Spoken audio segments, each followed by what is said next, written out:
ഉത്രട്ടാതി നക്ഷത്രം.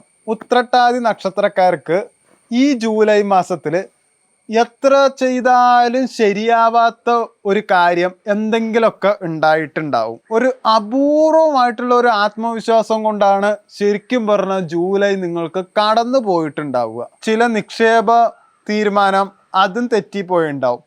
താഴെ ഉണ്ടാവില്ല, പക്ഷെ ഗംഭീരമായിട്ട് പെർഫോം ചെയ്തിട്ടുണ്ടാവില്ല. പക്ഷെ നിങ്ങൾ ഒരു ആത്മീയതയിൽ ഒരു തീരുമാനം ജൂലൈയിൽ എടുത്തിട്ടുണ്ടാവും. അതെന്തായാലും ശുഭമായിട്ട് തന്നെ കലാശിക്കും. ഉത്രട്ടാതി നക്ഷത്രക്കാർ പൊതുവെ നല്ല ധൈര്യമുള്ളവരാണ്, ആഴത്തിൽ ചിന്തിക്കുന്നവരാണ്, മറ്റുള്ളവരുടെ മനസ്സ് മനസ്സിലാക്കാൻ കഴിയുന്നതാണ്. നിങ്ങൾ നല്ല മാനിപ്പുലേറ്റർ ആണെങ്കിൽ നിങ്ങൾക്കത് ഉപയോഗിക്കാം. അല്ലാണ്ട് അവരുടെ മനസ്സ് മനസ്സിലാക്കിയിട്ട് ഓവറായിട്ട് അവരെ സഹായിക്കാൻ പോവാതിരിക്കുന്നതായിരിക്കും നല്ലത്. ആത്മവിശ്വാസം ഉള്ള പക്ഷം ശക്തമായിട്ട് തന്നെ ഒരു തീരുമാനം എടുക്കും. ഈ ആത്മവിശ്വാസം ഉള്ളത് കൊണ്ട് തന്നെ ജൂലൈ കടന്നു പോയതും. ഈ ആഗസ്റ്റ് മാസത്തിൽ വിദ്യാഭ്യാസം പഠനം ഒന്നും മോശമല്ലെങ്കിലും ഒരു താല്പര്യക്കുറവ് നിങ്ങൾക്ക് എല്ലാത്തിലും ഉണ്ട്. ഓഗസ്റ്റിൽ ഒരു ടേണിംഗ് പോയിന്റ് ഉണ്ടാവും. മെഡിക്കൽ ആൻഡ് ഗവൺമെന്റ് പ്രോബ്ലംസ് അങ്ങനെയുള്ള പ്രശ്നങ്ങളൊന്നും നിങ്ങൾക്ക് എന്തായാലും ഉണ്ടാവില്ല. ആ ജോബ് ടൈപ്പ് എന്തായാലും നിങ്ങൾക്ക് നോക്കാവുന്നതാണ്. ഒരുപാട് സമ്മർദ്ദങ്ങൾ വിട്ടുമാറുന്ന മാസമാണ് ഓഗസ്റ്റ്.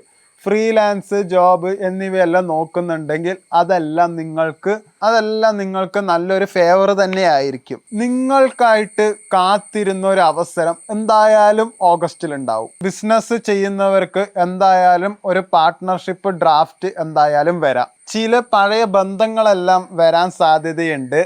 പുതിയ ബന്ധങ്ങൾ ഉണ്ടാക്കുകയാണെങ്കിൽ മാച്ച് മേക്കിംഗ് പ്രപ്പോസലൊക്കെ വരാൻ സാധ്യത വളരെ കൂടുതലാണ്. ഇപ്പോൾ ആൾറെഡി പ്രണയബന്ധത്തിലാണെങ്കിലും റിലേഷൻ ആണെങ്കിലും പുതിയൊരു തലത്തിലേക്ക് നിങ്ങൾ അതെന്തായാലും പോയിരിക്കും.